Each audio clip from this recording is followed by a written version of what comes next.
여러분 안녕하세요. 당신에게 위로가 되어줄 벌써 어른입니다. 유튜브를 자주 보시는 분이라면 이 광고 문구를 한 번쯤 들어보셨을 것 같은데요. 가난은 정신병입니다. 지금 이 나라에서 가난한 건 죄예요.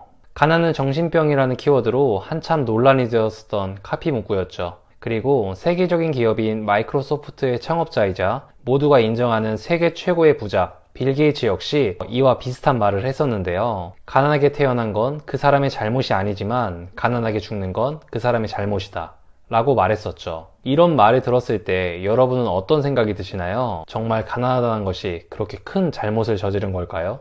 저는 처음 이 말을 들었을 땐 서글픈 생각이 들었었죠. 빌 게이츠의 말처럼 가난한 집안에서 태어난 게 잘못은 아니잖아요. 태어나는 걸 선택할 수도 없을 뿐더러 어떤 집안에서 태어날지도 알 수 없으니까요. 그런데 성인이 된 후에도 상황이 나아지지 않았다는 이유로 그건 당사자의 잘못이라니 막 분노 비슷한 감정이 확 느껴지더라고요. 아니 도대체 가난이 무슨 죄까지 되나 하는 반발심이 솟구쳤죠. 가난이 타인에게 비난받을 이유가 되어서는 절대 안 된다고 생각합니다. 여기까지 영상을 보신 분이라면 아마도 이것도 뻔한 힐링 영상이네. 역시 세상에 돈이 전부가 아니지. 행복을 돈으로 살 순 없어. 이런 반응을 기대하시는 분도 있을 것 같은데요. 하지만 그건 착각입니다. 물론 세상에 돈이 전부는 아니지만 자본주의, 돈이 주인인 세상에서 살아가고 있는 우리에게 돈은 무엇보다 중요합니다. 가난하다는 건 큰 잘못이죠. 적어도 자기 자신에게는 말이죠. 나의 가난으로 인해 불편함을 느끼게 하고 원하는 걸 갖지 못하게 만들었으니 분명 잘못이 맞습니다. 더욱이 결혼을 했다면 자신의 가난은 배우자와 자녀에게도 큰 잘못을 저지르고 있다고 생각하고 있죠. 제 얘기가 불편하더라도 어쩔 순 없습니다. 적어도 나의 가난이 자신에게 피해를 주고 있다는 건 팩트니까요. 그렇기 때문에 우린 누굴 위해서도 아닌 나 자신을 위해서 가난에서 벗어나야 합니다. 그럼 어떻게 해야 가난에서 벗어날 수 있을까요? 만약 여러분이 이 습관만 고친다면 분명 지금보다 훨씬 더 발전할 수 있을 거라고 생각합니다. 그럼 가난에서 벗어날 수 없게 만드는 이 습관 두 가지에 대해 같이 알아보죠. 첫 번째는 막연하게 따라하는 습관입니다. 우리는 대부분 부자의 행동이나 습관을 별 생각 없이 무작정 따라만 하는 경향이 있습니다. 물론 그들의 습관을 따라하는 것은 매우 중요한 일이죠. 그렇지만 왜 그 행동을 하는지 이유도 알지 못한 채 무작정 따라만 하는 것은 큰 효과를 보긴 어렵습니다. 심할 때는 아무런 변화도 없을 수 있죠. 예를 들어 볼까요? 5천억 자산가 김승호 회장의 습관 중 하나인데요. 매일 원하는 것을 100번씩 쓰고 100번씩 외쳐라입니다. 큰 목표를 세우고 김승호 회장이 말한 대로 이것을 100번씩 쓰고 100번씩 외친다고 생각해 봅시다. 그런다고 실제로 100억 원의 자산가가 될 수 있을까요? 저는 개인적으로 이건 불가능하다고 생각합니다. 저도 마찬가지겠지만 동기부여 영상을 좋아하는 분들이라면 이거 쉽게 빠질 수 있는 착각이라고 생각합니다. 행동을 똑같이 실천한다.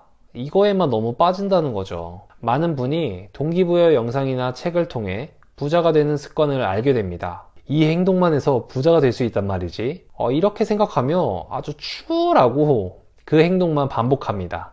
여기에서 큰 착각이 발생할 수 있는 거죠. 앞서 말한 김승호 회장의 습관 중 원하는 것을 매일 100번씩 쓰고 100번씩 외쳐라. 이것의 진짜 목적은 뭘까요? 그 행동을 함으로써 자신이 원하는 것을 계속 머릿속에 상기시킬 수 있게 만드는 것이 바로 그 목적이죠. 이렇듯 부자들의 습관은 하나하나의 이유가 제각기 있습니다. 그런데 많은 사람이 그저 부자들의 습관, 그 중에서도 자신이 해볼 만한 몇 개만 골라 미련하게 똑같이 그 행동만을 반복할 뿐이죠. 가난에서 벗어나기 위해서는 그저 부자들의 습관을 따라하는 것에서 벗어나 그 습관들의 각각의 이유와 그 맥락을 제대로 파악하고 실천해야 하는 것입니다. 두 번째는 변화 혹은 발전을 체크하지 않는 습관입니다. 제가 좋아하는 아인슈타인의 명언 중 하나가 있는데요. 어제와 똑같이 살면서 다른 미래를 기대하는 것은 정신병 초기 증세다. 우리는 가난에서 벗어나기 위해 좋은 방법을 찾고 또 찾습니다. 그리고 그 방법을 꾸준하게 지속하기 위해 그것을 습관화하려고 하죠. 옳은 방법을 찾고 그것을 습관화할 수만 있다면 가난에서 벗어날 확률이 급격히 높아지기 때문이죠. 하지만 여기서 한 가지를 더하지 않는다면 의미 없는 행동이 될 수도 있습니다. 그것이 바로 변화 혹은 발전을 체크하는 습관이죠. 만약 좋은 방법이라고 생각했던 것이 나의 착각이었다면 어떤 일이 일어날까요? 언젠가는 빛을 볼 거야. 왜냐하면 이건 부자가 된 사람의 방법이니까. 라고 자기 위안을 하며 의미 없는 행동을 반복하는 꼴이 될 것입니다. 그렇기 때문에 변화 혹은 발전을 체크하는 습관을 반드시 가져야 하죠. 저는 발전을 체크하는 습관을 만들어 그것을 유튜브에 제작을 하는데 사용하고 있습니다. 그 발전이 미약할지라도 조금씩 나아지고 있다면 제가 가는 방향이 확실히 맞다고 생각하고 있습니다. 이 습관은 어느 분야에서든 모두 활용할 수 있습니다. 그리고 반드시 활용해야 하죠. 지금까지 가난한 사람들의 습관 두 가지에 대해 함께 살펴봤는데요. 동기부여나 자기계발 영상을 좋아하는 분들이 아이러니하게도 이런 습관을 많이 갖고 있을 것 같아요. 그렇다면 가난에서 벗어나기 위한 습관으로 이것을 바꾸려면 어떻게 해야 좋을까요? 행동의 이유를 정확히 파악하고 행동하며 그것을 지속했을 때 발전 여부가 있는지 확인한다. 이 한 줄을 머릿속에 새기고 동기부여 영상을 본다면 아주 큰 효과를 볼 수 있을 거라 확신합니다. 지금까지 긴 이야기 들어주셔서 감사합니다. 내용이 좋았다면 구독과 좋아요 부탁드립니다. 오늘도 즐거운 하루 보내세요. 감사합니다. I know you told your friend you're not okay, and tell me what's wrong and why you